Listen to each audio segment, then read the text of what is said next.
Hello दोस्तों, नमस्कार। अभी की सबसे बड़ी खबर आ रही है, जहां पहली बड़ी खबर कश्मीर से अफस्पा हटाए जाने को लेकर सबसे बड़ा और अंतिम फैसला लेगा ये डिपार्टमेंट। बताएंगे दोस्तों किसने ये बड़ा बयान दिया। साथ ही पाकिस्तान में घुसकर आतंकियों को मारेंगे, राजनाथ सिंह के बयान के बाद भड़क गया पाकिस्तान, भारत को दे दी बहुत बड़ी गीदड़ भभकी। तो वहीं चीन की एक और नापाक चाल का सबसे बड़ा खुलासा अरुणाचल प्रदेश को लेकर सारी जानकारियां बताएंगे। बस आप वीडियो का अंत तक बने रहेगा। और खबरों में आगे बढ़ने से पहले देश भारत का जमकर समर्थन करते और मानते हैं कि आज भारत वो भारत है जिसको दुश्मन आंख भी उठाकर देख नहीं सकता। तो इस वीडियो को लाइक करके, चैनल को सब्सक्राइब करके, बेल आइकन दबा के कमेंट में जय हिंद अवश्य कहिएगा। तो चलते हैं पहली और सबसे बड़ी खबर की तरफ, जहां पर राजनाथ सिंह का अफस्पा को लेकर सबसे बड़ा बयान। कहा कश्मीर से अफस्पा हटाया जा सकता है और ऐसा माहौल बन चुका है, पर गृह मंत्रालय ही लेगा इस पर अंतिम फैसला। जी हाँ, रक्षा मंत्री राजनाथ सिंह ने नेटवर्क 18 के group editor in chief Rahul Joshi को दिए एक्सक्लूसिव इंटरव्यू में कई मुद्दों पर बेबाकी से अपनी राय रखी। इस दौरान उनसे कश्मीर से अफस्पा यानी armed forces special powers act हटाने को लेकर सवाल पूछा गया। रक्षा मंत्री ने स्पष्ट शब्दों में कहा कि कश्मीर से अफस्पा हटाया जा सकता है, घाटी में ऐसा माहौल बन चुका है, लेकिन इस पर गृह मंत्रालय ही अंतिम फैसला लेगा। उनसे ब्रिटिश मीडिया में छपी उस खबर के बारे में पूछा गया जिसमें भारत द्वारा पाकिस्तान में घुसकर आतंकवादियों को मारने का दावा किया गया। इस पर राजनाथ सिंह ने कहा कि हमारे देश में जो भी आतंक फैलाएगा उसे मुंहतोड़ जवाब दिया जाएगा, और यदि कोई आतंकवादी देश में आतंकी घटनाओं को अंजाम देकर पाकिस्तान जाता है तो हम उसका पीछा करेंगे और उसको वहीं घुसकर मारेंगे। जिसके बाद आपको बता दें राजनाथ सिंह ने यह बयान दिया और आज पाकिस्तान बौखला उठा। उस बयान को सुनकर, उस चेतावनी को सुनकर एक तरफ भारत पर जमकर जहर उगला तो दूसरी तरफ दुनिया से मदद की गुहार लगाने लगा। दरअसल भारतीय खुफिया एजेंसी रॉ को लेकर बड़ी रिपोर्ट सामने आई थी। आप सभी को मालूम होगा जो हमारी खबर को डेली देखते हैं। द गार्डियन ने अपनी रिपोर्ट में लिखा था कि पाकिस्तान में भारत आतंकियों का खात्मा कर रहा है। इस बारे में जब रक्षा मंत्री राजनाथ सिंह से इंटरव्यू में सवाल किया गया तो उन्होंने घर में घुसकर मारने की बेबाकी से अपनी बात रखी। जिसके बाद इस बयान पर अब पाकिस्तान ने रिएक्शन दिया है। पाकिस्तान ने राजनाथ सिंह के इस बयान की निंदा की है। पाकिस्तान ने राजनाथ के बयान को उत्तेजक बताया है। पाकिस्तान ने भी शुक्रवार को कहा था कि उसके पास इस बात का सबूत है कि भारतीय एजेंट्स ने 2 पाकिस्तानी नागरिकों की हत्या की है। पाकिस्तान के विदेश मंत्रालय ने बयान में कहा कि पाकिस्तान भारतीय रक्षा मंत्री राजनाथ सिंह की एक इंटरव्यू के दौरान की गई उत्तेजक टिप्पणियों की निंदा करता है। 25 जनवरी 2024 को पाकिस्तान ने पाकिस्तानी धरती पर न्यूनतर और अंतर्राष्ट्रीय हत्याओं के भारत के अभियान को स्पष्ट करते हुए अकाट्य सबूत दिए। पाकिस्तान ने बयान में कहा कि पाकिस्तान के अंदर मनमाने ढंग से आतंकवादी कहे जाने वाले नागरिकों को मारने की तैयारी, ये साफ साफ दिखाता है कि भारत दोषी है और वो इसको मान भी रहा है। तो वहीं दुनिया से लगा रहा है पाकिस्तान गुहार। पाकिस्तान ने कहा कि अंतर्राष्ट्रीय समुदाय के लिए यह जरूरी है कि भारत को उसके जघन्य और गैर कानूनी कार्यों के लिए जवाबदेह ठहराए। पाकिस्तान ने कहा कि वो अपनी आक्रामकता के किसी भी कृत्य के खिलाफ अपनी संप्रभुता की रक्षा करने के अपने इरादे और क्षमता में दृढ़ है। बयान में पाकिस्तान ने भारत की ओर से 2019 में की गई एयर स्ट्राइक का भी जिक्र किया। इसके साथ ही कहा कि इस तरह का व्यवहार क्षेत्रीय शांति के लिए खतरा है। यानी कि दोस्तों राजनाथ सिंह के इस बयान के बाद पाकिस्तान बौखलाया हुआ है और दूसरी तरफ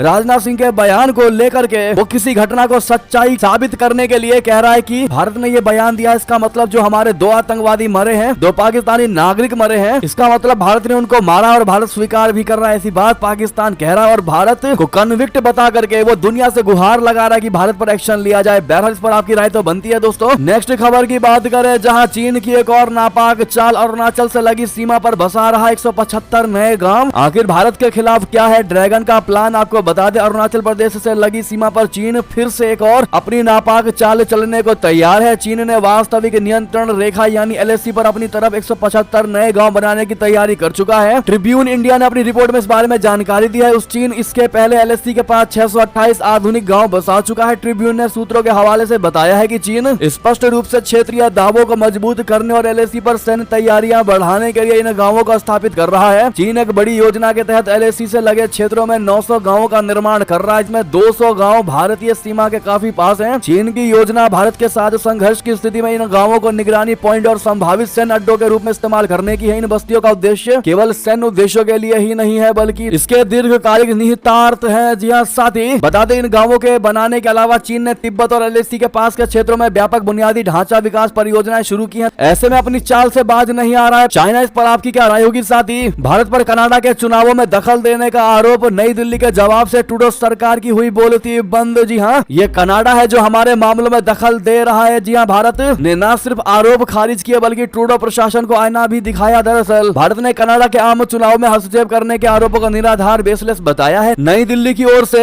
ओटावा पर पलटवार करते हुए कहा गया कि वो हमारे आंतरिक मामलों में दखल दे रहा है। भारत की एक कड़ी प्रतिक्रिया शुक्रवार को कनाडाई मीडिया की उस रिपोर्ट के बाद आई जिसमें दावा किया गया कि भारत और पाकिस्तान ने कनाडा में 2019 व 21 के संघीय चुनाव में हस्तक्षेप करने का प्रयास किया था। रिपोर्ट के मुताबिक कनाडा की जासूसी एजेंसी कनाडाई सुरक्षा खुफिया सेवा यानी CSIS ने ये आरोप लगाए हैं। ये खबरें ऐसे वक्त सामने आई है जब खालिस्तानी आतंकवादी हरदीप सिंह निज्जर की हत्या को लेकर दोनों देशों में पहले से राजनयिक विवाद चल रहा है। जी हाँ दोस्तों, मीडिया रिपोर्ट के मुताबिक कनाडा का संघीय आयोग 2019 और 2021 में भारत की ओर से चुनाव में हस्तक्षेप के दावों की जांच कर रहा है। इन खबरों पर प्रतिक्रिया देते हुए विदेश मंत्रालय के प्रवक्ता रणधीर जायसवाल ने कहा कि हमने कनाडाई आयोग की जांच से जुड़ी मीडिया रिपोर्ट देखी है। कनाडा के चुनावों में भारतीय हस्तक्षेप के आरोप आधारहीन हैं, जिन्हें हम खारिज करते हैं। उन्होंने कहा कि दूसरे देशों की लोकतांत्रिक प्रक्रिया में दखल देना भारत की नीति नहीं है। सच्चाई तो यह है कि कनाडा ही हमारे आंतरिक मामलों में हस्तक्षेप कर रहा है। नेक्स्ट खबर बता दें, चीन ने 7 जहाजों और एक विमान से ताइवान को घेरने की कोशिश। बता दें, चीन और ताइवान के बीच लगातार तनातनी चल रही है। शुक्रवार और शनिवार सुबह को चीन की सेना ने ताइवान की सीमा में घुसपैठ की कोशिश की। हालांकि ताइवान की सेना ने भी इसका जवाब दिया। ताइवान के रक्षा मंत्रालय ने शनिवार को बयान जारी कर बताया कि चीन की नौसेना के 7 युद्धक जहाज 5 से 6 मार्च की सुबह करीब 6 बजे ताइवान की सीमा के करीब देखे गए। साथ ही एक विमान भी ताइवान की सीमा के नजदीक देखा गया। ताइवान के रक्षा मंत्रालय का दावा है कि चीन का विमान पूर्वी वायु रक्षा पहचान क्षेत्र में घुसा। इसके जवाब में उसने चीन की गतिविधि की निगरानी के लिए विमान, नौसैनिक जहाजों और वायु रक्षा मिसाइल प्रणालियों को तैनात किया। बता दें कि चीन और ताइवान के बीच ये जल संधि एक अनौपचारिक सीमा है। ताइवान के राष्ट्रीय रक्षा मंत्रालय ने बताया कि आज सुबह 6 बजे ताइवान में एक चीनी सैन्य विमान और 7 नौसैनिक जहाजों के घुसने का पता चला था। इतना ही नहीं, चीनी विमान वायु रक्षा पहचान क्षेत्र के पूर्वी हिस्से में दाखिल हुए थे। नेक्स्ट खबर बता दें, सरकार बनाने के बाद भीख मांगने सऊदी अरबिया पहुंचे शहबाज शरीफ प्रिंस सलमान के खैरात पर चलेगा क्या पाकिस्तान? बता दें, पाकिस्तानी विदेश मंत्रालय ने कहा है कि पाकिस्तानी प्रधानमंत्री शहबाज शरीफ देश के दीर्घकालिक सहयोगी सऊदी अरब के साथ द्विपक्षीय बैठक के लिए इस्लामाबाद से सऊदी अरब के क्राउन प्रिंस मोहम्मद बिन सलमान से मुलाकात करने के लिए रवाना हो गए हैं। शनिवार से शुरू होने वाली रियाद की 2 दिवसीय यात्रा फरवरी में गठबंधन सरकार बनाने के बाद दूसरी बार सत्ता में चुने जाने के बाद शहबाज शरीफ की पहली विदेश यात्रा होगी। जाहिर तौर पर शहबाज शरीफ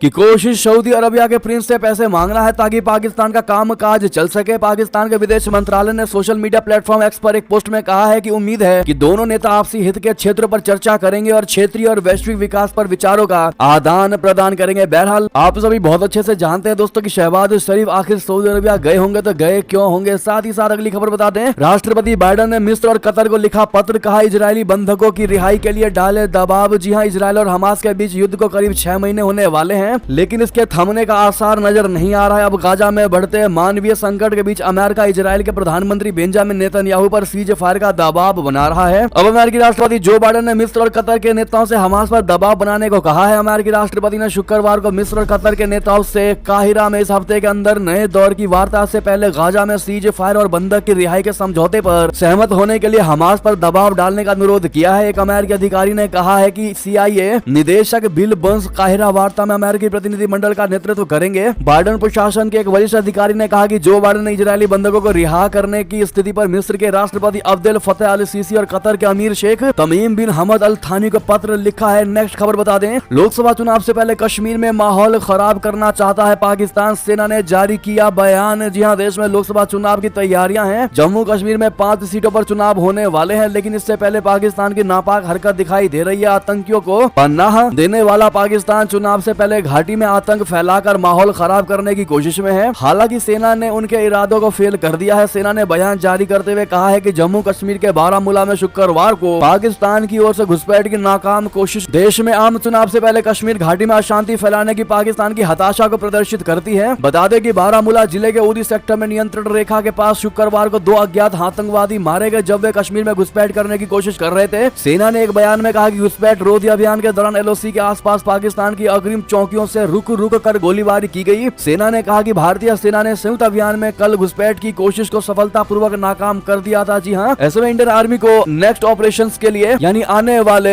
ऑपरेशंस के लिए ऑल द बेस्ट कहना मत भूलिएगा। अगली खबर बता दें, विवाद के बीच भारत ने दिखाई दरियादिली, मालदीव को कहना पड़ गया धन्यवाद भारत। जी हां, मालदीव में चीन के बढ़ते प्रभाव की वजह से भारत और मालदीव के रिश्ते में खटास आ गई, लेकिन भारत मालदीव के खिलाफ कोई एक्शन नहीं ले रहा है। उल्टा मालदीव को कोटा के तहत आवश्यक वस्तुओं के निर्यात की अनुमति देने के बाद मालदीव के विदेश मंत्री मूसा जमीर ने भारत के विदेश मंत्री दी और भारत सरकार को ईमानदारी से धन्यवाद दिया है। मूसा जमीर ने इस अनुमति के बाद इसे दीर्घकालिक दोस्ती का प्रतीक बताया है। मालदीव के विदेश मंत्री मूसा जमीर ने एक्स हैंडल पर पोस्ट करते हुए लिखा कि मैं ईमानदारी से विदेश मंत्री डॉक्टर जयशंकर को धन्यवाद देता हूं। भारत सरकार ने कोटा का नवीनीकरण करके मालदीव को वर्ष 2024 और 2025 के दौरान भारत से आवश्यक वस्तुओं के आयात में सक्षम बनाया है। यह वास्तव में एक संकेत है जो हमारे दोनों देशों के बीच दीर्घकालिक मित्रता का प्रतीक है। मालदीव में स्थित भारतीय उच्चायोग ने भी भारत और मालदीव के इस समझौते को लेकर एक्स पर पोस्ट किया है। उच्चायोग ने बताया कि भारत से मालदीव निर्यात होने वाले सभी आइटम की मात्रा बढ़ाई गई है। ऐसे में जिस प्रकार से मुझे दोस्तों भारत के साथ बैर करते नजर आ रहे हैं, भारत को इंपोर्टेंस नहीं दे रहे, ऐसे में जो भारत ने यह फैसला लिया है इसकी क्या आप सराहना करते हैं या फिर भारत को यह एक्शन नहीं लेना चाहिए? जो भी आपकी इस पर राय हो कमेंट में लिखकर अवश्य बताएगा। साथ ही साथ बता दें तुर्की से निपटने के लिए क्या भारत से ब्रह्मोस मिसाइल खरीदेगा? ग्रीस सेना प्रमुख आ रहे हैं, भारत घिरेंगे अब एर्दोगन। जी हां, भारत का रक्षा एक्सपोर्ट लगातार बढ़ रहा है। भारत की ब्रह्मोस सुपरसोनिक क्रूज मिसाइल के लिए दुनिया के अलग अलग हिस्सों में मांग बढ़ती जा रही है। फिलीपींस ने इसके लिए भारत के साथ डील काफी पहले ही फाइनल कर ली थी, तो मध्य पूर्व और अफ्रीकी देशों ने भी इस मिसाइल में रुचि दिखाई है। अभी इन देशों में एक नया नाम ग्रीस का भी जुड़ गया है, जो अपने दुश्मन तुर्की से निपटने के लिए इस मिसाइल को पाना चाहता है। ग्रीस के सेना प्रमुख जनरल दिमित्री हुपीस अगले सप्ताह भारत की यात्रा पर पहुंचने वाले हैं। इस दौरान ग्रीस के भारत के साथ ब्रह्मोस मिसाइल के बारे में चर्चा करने की उम्मीद है। ग्रीस सेना प्रमुख की भारत यात्रा के दौरान दोनों देश एक सैन्य सहयोग कार्यक्रम पर हस्ताक्षर करेंगे, जिसमें सेना, नौसेना और वायुसेना की तीनों शाखाओं के साथ ही विशेष बलों को कर्मियों के साथ अभ्यास और संयुक्त गतिविधियां शामिल है। सैन्य सहयोग कार्यक्रम आने वाले दिनों में लागू होगा। इसके तहत तरंग शक्ति सैन्य अभ्यास में हिस्सा लेने के लिए पहली बार ग्रीक फाइटर जेट दक्षिण एशिया की यात्रा करेंगे। भारत की तरह ही ग्रीक वायुसेना के पास भी राफेल फाइटर जेट है। जी हाँ दोस्तों, ऐसे में इस नए भारत में अब भारत हथियारों के आयात के बजाय अब एक्सपोर्ट करने लगा है, जो कि भारत के लिए बड़ी खुशखबरी की खबर है। इसका सबसे बड़ा श्रेय आप किसको देंगे? साथ ही साथ अगली खबर बता दे, कंगाल पाकिस्तान अब कर रहा अपनी एयरलाइंस PIA को बेचने की बहुत बड़ी तैयारी। जी हाँ, कंगाली से जूझ रहे पाकिस्तान की सरकार अब अपनी पाकिस्तान इंटरनेशनल एयरलाइंस यानी PIA के अधिकांश शेयर बेचने पर विचार कर रही है। अर्थव्यवस्था और ऊर्जा पर प्रधानमंत्री के समन्वयक बिलाल अजहर कयानी ने ARY न्यूज शो खबर में अपनी उपस्थिति के दौरान कहा कि निजीकरण आयोग PIA निजीकरण प्रक्रिया के समापन के करीब आने पर सरकार द्वारा बेचे जाने वाले शेयरों की संख्या पर फैसला करेगा। ARY न्यूज ने अजहर कयानी के हवाले से बताया कि सरकार राष्ट्रीय ध्वजवाहक की लगभग 51% से लेकर पूरी 100% हिस्सेदारी बेचने पर विचार कर रही है। साथ ही साथ आपको बता दें, पाकिस्तान से फिर गलबहियां कर रहा है अमेरिका। विदेश विभाग की अहम घोषणा, क्या भारत को होना चाहिए सतर्क? दरअसल जियोपॉलिटिक्स में अमेरिका हमेशा से डबल गेम खेलने के लिए कुख्यात रहा है। डबल स्टैंडर्ड, दोगलापन, ये सारे वर्ड अमेरिका के लिए यूज किए जाते हैं और आज से नहीं बल्कि शुरू से ही खासकर भारत और पाकिस्तान के बीच अमेरिका की कोशिश हमेशा यही रही है कि ये दोनों देश कभी शांति से ना रह पाए और इसके लिए वो वक्त वक्त पर पैंतरेबाजी करता रहता है। भारत की आजादी के बाद से अमेरिका की विदेश नीति डबल गेम खेलने की रही है और पिछले 5 सालों से पाकिस्तान से पूरी तरह से किनारा करने के बाद अमेरिका ने एक बार फिर से पाकिस्तान के साथ गलबहियां करनी शुरू कर दी है, जबकि अमेरिका में लगातार पाकिस्तान की अफगानिस्तान तालिबान नीति को लेकर गुस्सा रहा है। जी हाँ, सत्ता में आने के बाद से बाइडेन प्रशासन ने पाकिस्तान से पूरी तरह से दूरी बना रखी थी और लगातार भारत के साथ संबंधों को विस्तार दे रहा था। राष्ट्रपति बनने के बाद जो बाइडेन ने ना ही तत्कालीन पाकिस्तानी प्रधानमंत्री इमरान खान को ही एक फोन किया और ना ही इमरान खान को सत्ता से हटाकर प्रधानमंत्री बनने वाले शहबाज शरीफ को, लेकिन अब जब बाइडेन प्रशासन का कार्यकाल अपने अंतिम महीनों की तरफ जा रहा है तो बाइडेन प्रशासन अमेरिका को लेकर एक के बाद एक कदम उठा रहा है, जिससे संकेत मिल रहे हैं कि पाकिस्तान और अमेरिका के इतिहास को देखते हुए भारत अभी भी सतर्क